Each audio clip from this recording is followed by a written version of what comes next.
right, let's see what the air fuel's doing. The third run is always the peak power. The fourth run, you get some heat in it, and it tends to drop down a little bit. So but we were able to squeeze out 57.01 to the rear wheel, which is I think that maybe freaking stout. This engine right here has been created by a friend, calls himself. Don't miss your chance to win a brand new 2022 Honda CRF450 Works Edition for 10 bucks. Go to www.kaplancycles.com. Buy your ticket today. Mr. Nobody, his actual business name is Keith Peterson Racing, and he does not advertise at all. He's a, I think, third generation engine builder, and his family owned a Yamaha and Honda franchise back in the day. They don't own it anymore, but they have done a lot of work for snowmobile royalty, you know, the real top end snowmobile racers, so they know their way around a two-stroke motor. And he did a really nice job on this motor. This is a full crank up build. Every seal, every bearing on the motor is new. It's a stock CR500 crank, which we've had great luck with.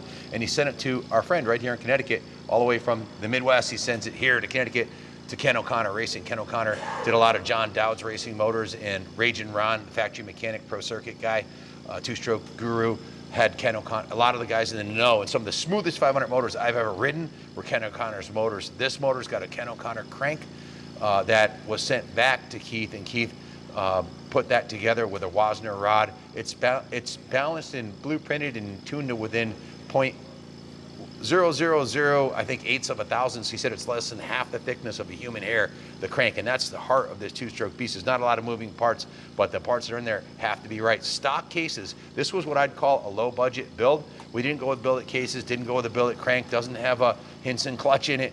This is basically a balanced crank, balanced and perfectly tuned crank, and the magic is in the porting.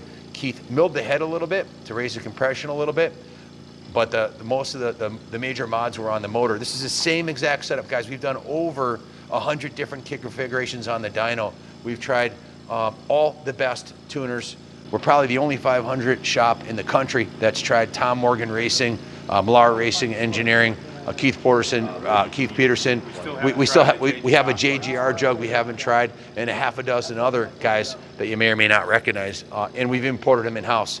The stock CR500s are all putting down around 52 horsepower, and it's a very efficient motor. It's hard to improve on it. So to have a 10% increase in horsepower with basically porting in a pipe. The pipe, we've tried every pipe on the market. This pipe that's on this bike is very expensive. It's a Hygge, H-Y-G-G-E, out of Canada pipe, handmade cone pipe. Kenny, can I show them the pipe? Let me zoom. Just grab the camera because I'm trying to. Yeah, this is a Hygge, H-Y-G-G-E pipe. As you can see, there's not a lot of bling on this motor, man. It's got the original Honda. This is kind of a sleeper. Move your leg. It's a Millar Race Engineering, Adam Millar out of Canada, built Kenny's last race engine, or his current race engine.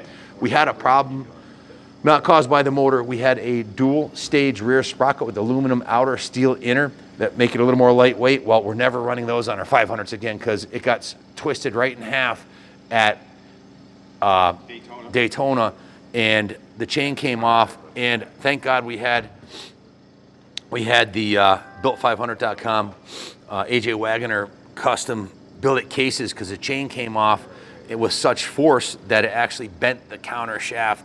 No, it bent the shift shaft. Wizard pulled it apart. Yeah, what happened lever. was it jammed up, hit the shift lever, and bent the shift shaft. So we couldn't shift it. Yeah. So we pulled that motor out, and we're going to split the cases. But Keith has been waiting patiently. Thank you for your patience, Keith. Well, you sent it 7 months ago. He sent us this motor. The Millar Racing engine motor has been so good. Junior's been hammering the shit out of that thing for over 20 race hours. And so we had no reason to pull a motor. We didn't have a bike worthy of putting this in. So we needed a good top end and bottom end to do a swap. Yeah, so we had this sitting, and Wizard put this motor in.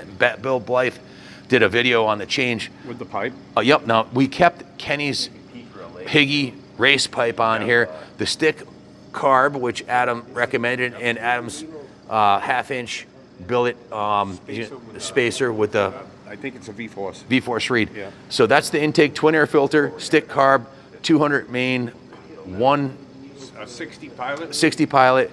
And we're going to do a little more. How many turns out? It's right now it's 2.5 turns out. And what clip is it, Nino? Like to run So kind of. yeah, we're going to go third clip, 58 Pilot, and I think it's going to make probably around the same peak, but it's going to get there a whole lot faster. What are your thoughts? You rode it. It'll stand you right up in third and fourth gear. Yeah. Yeah. It's an animal. Definitely. Total animal. And now we're only looking at horsepower, and we've got the Works Edition Honda 450, the brand new 2021 that we put on here, put down 52 rear wheel horse.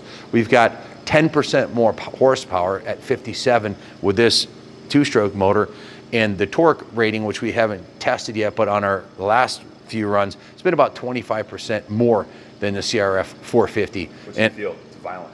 Yeah, Violent power, 20. completely different riding experience. Yeah, it is. It is. Hard hitting. On some tracks, easier to ride. On some tracks, a 450 would be easier. So